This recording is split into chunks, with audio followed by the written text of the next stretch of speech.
궁금했던 세계의 반응, 글로벌 리플, 글리 시작하겠습니다. 여러분은 주변에 도움이 필요한 사람을 보면 어떻게 하시나요? 도와주는 편인가요? 아니면 지나치는 편인가요? 오늘 소개해드릴 내용은 가슴 따뜻해지는 사연입니다.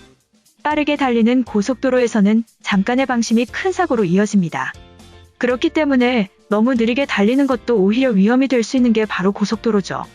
주변 속도와 맞춰서 일정하게 가주는 게 가장 안전한 주행을 할 수 있는 것인데요. 지난 19일 중부고속도로 일죽 톨게이트 진입로 부근에서 한 화물차가 좌회전하던 도중에 중심을 잃고 짐칸에 실려있던 배상자 수십 개를 도로로 쏟아냈습니다. 자칫하면 떨어지던 배들로 인해서 교통이 혼잡되어 사고가 발생할 수도 있던 사고였죠. 4.5톤의 화물차에서 배상자 100여 개가 눈앞에서 쏟아진다면 뒤따라오던 운전자는 봉변을 당할 것이 분명한 상황이었지만 다행스럽게도 주변에는 차가 없었습니다. 하지만 더 문제는 그 이후의 상황이었죠. 천여 개의 배들이 도로에 나뒹굴고 있는 상황에 뒤따라오는 자동차와 배를 다시 주워 담는 운전자가 위험한 상황이었던 것인데요. 주변을 지나가던 시민들이 나서서 이 상황을 30분 만에 해결했습니다. 사고를 목격한 시민들이 차를 세우고 쏟아진 배를 수거하는 데 협력해 순식간에 정리가 된 것이죠. 어떻게 보면 도로 위에 떨어진 배를 줍다가 자신이 사고를 당할지도 모르는 순간에 다 같이 힘을 합쳐 빠르게 극복하기를 선택한 것인데요. 주변의 곤란한 상황에 처한 사람을 지나치지 않고 기꺼이 도움을 주고 떠난 시민들에게 경의의 박수를 보내고 싶습니다. 항상 뉴스에서는 위험하고 각박한 소식만 들려오지만 우리가 살을 부대끼고 살아가고 있는 현실에서는 온라인 세상보다 더 훈훈한 온기가 느껴지는 것 같습니다. 관련 소식이 전해지자 우리나라 네티즌들의 반응은 이렇습니다. 중국은 저런 상황에서 횡재했다며 훔쳐가고 우리나라는 도움을 선택한다. 이런 반응이 대부분인데요. 이와 유사하게 외국에서는 타인의 물건에 대해서 훔치는 절도범죄가 굉장히 심각한 경우가 많습니다. 예를 들어 미국의 경우에는 택배 도둑들이 성행한다고 하죠. 위장을 한 채로 문 앞에 놓여있는 택배 상자를 유유히 가지고 떠나는 경우도 있는 반면에 아예 택배 트럭을 오토바이로 따라다니면서 조금 외진 곳에 배송이 완료되면 그것을 그대로 가지고 오는 것이죠. 그에 따라 택배를 보관해주는 사업이 나날이 번창하고 있다고 합니다. 우리나라의 경우에는 택배는 보통 문 앞에 두고 퇴근한 후에 가지러 가더라도 잃어버리는 경우가 거의 없습니다. 심지어 오배송으로 인해 잘못 택배가 온 경우는 전화를 해서 찾아주기까지 하죠.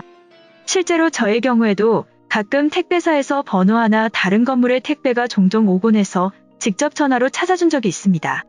양심을 지켰다는 생각에 마음이 뿌듯했던 기억이 떠오르네요. 물론 저뿐만 아니라 인터넷을 조금만 찾아보면 잘못 온 택배를 전화로 찾아줬다는 경우는 수도 없이 찾아볼 수 있는데요. 한편 글로벌 영어 커뮤니티 앱에 화물차 소식이 전해져 소개해드리겠습니다. 한국 사람들은 조금 특별한 문화가 있는 것 같아. 고속도로에서 한 트럭이 사고로 100개의 배 상자를 쏟아냈다고 해. 그 자체로 위험한 상황이었지만 주변 시민들이 타고 가던 차를 세워서 다시 주워 담는 것을 도와줬다고 하는데 일반적인 사람이라면 그냥 지나쳐 가거나 내려서 주워서 훔쳐갈 생각을 하지 않나? 나만 그렇게 생각하는 거야? 도와주다가 내가 위험할 수도 있고 아니면 주워주고 도와줬으니 몇 개 달라고 요구할 것 같아. 솔직하게 다들 말해봐봐. 한국 사람들은 좀 특별한 문화가 있는 것 같아.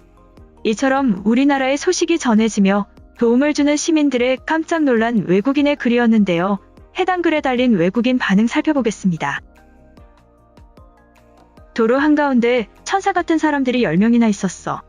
저런 사람들이 미국에도 가득했다면 이런 상황까지는 아닐 텐데. 이제는 역대급 실업과 빈곤으로 누군가를 도와줄 마음의 여유는 기대하지 마라. 경찰이 도착하기도 전에 모든 것을 정리해버렸어. 한국 남자들은 모두가 군인 출신이고 그래서 위기에 단합이 잘 되는 거야. 그래도 제발 BTS는 군대에 안 갔으면 좋겠다. 마음이 따뜻한 사람들이야. 지금의 런던에서는 누구도 선행을 베풀 생각이 없어. 남들에게 피해를 끼치지 않는 것으로 개인의 역할을 정해두었다. 아마도 우리 오빠나 남자친구가 봤어도 그냥 지나쳤을 거야. 트럭들이 빠르게 코너를 돌 때 도로에 물건을 쏟아버리는 경우를 종종 봤지만 어느 누구도 내려서 도와주지는 않았어. 시카고에서는 다들 갈 길이 바쁘고 남의 일이라고 생각했고 그들이 도움을 요청하지도 않았다. 물론 나도 상자를 피해서 집으로 빨리 돌아왔는데 아직 한국 사람들은 순수한 것 같아. 2차 사고를 막기 위해서는 20여 개의 박스를 바로 치워야만 했을 거야. 요즘같이 코로나로 이기주의가 커지는 상황에서 친절을 베푼 사람들은 정말로 아름답지. 언제까지 남의 일이라고 외면하면 인류 전체가 위험해질 거야. 내가 과일 트럭 운전사였다고 생각해봐. 도로에 쏟아져서 눈치를 보느라 완전히 정신이 나가고 망가진 과일들로 큰 손해를 보게 될 걱정까지 하면 고통스러울 거야. 저런 위기의 순간에는 도움을 주는 작은 손길들도 평생 잊을 수 없지. 도로 위가 어지럽혀진 것을 치우는 사람들은 따로 있어. 공무원들이 세금을 받고 고용된 이유이기도 하지. 나라면 굳이 나서지 않고 가족을 위한 시간에 투자했을 거야. 개인들이 나서서 조금 보탠다고 해결되는 것들이 아니다. 바이러스가 창궐한 2020년에도 마음이 따뜻한 사람들은 얼마든지 있어. 괴롭히고 빼앗는 사람들만 뉴스에 나오는 것뿐이야.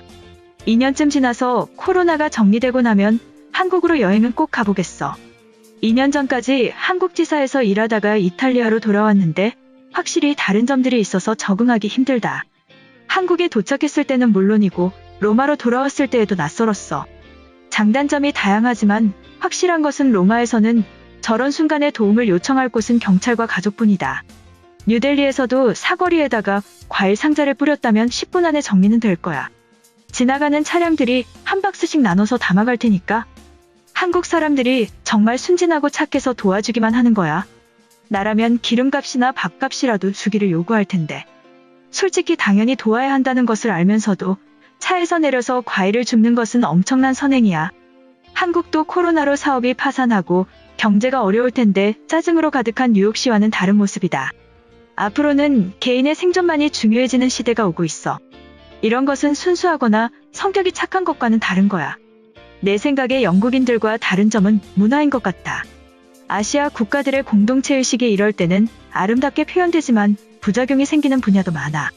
그래도 도로를 빨리 치우는 것은 옳은 선택이었어. 한국에서 2년 동안 어학당을 다녔고 이제는 한국인 친구들도 굉장히 많아. 분명히 말할 수 있는 것은 한국인들의 저런 행동은 그들에게 매우 자연스러운 일이라는 거야. 힘들어하는 사람을 도와주거나 나누는 것에 훨씬 더 오픈마인드야. 처음 본 사람에게 부끄러워서 인사는 못 건네지만 쏟아진 과일 정리는 뛰어나가서 하거든. 내가 가는 길을 정면으로 막으면 그것만 치우고 옆으로 피해서 갔을 거야. 아마도 거의 대부분의 사람들이 그렇게 할걸? 사진처럼 많은 사람들이 도와준 것은 일종의 군중 심리지. 그래서 항상 몇 명의 리더와 선국자들이 중요한 법이야. 미국의 이번 대선에 우리의 미래가 달렸어. 이번 영상은 여기까지고요. 제 영상이 도움이 되셨거나 세계 속 반응 더 보고 싶다 하시는 분들은 구독과 좋아요, 알람 설정까지 부탁드립니다.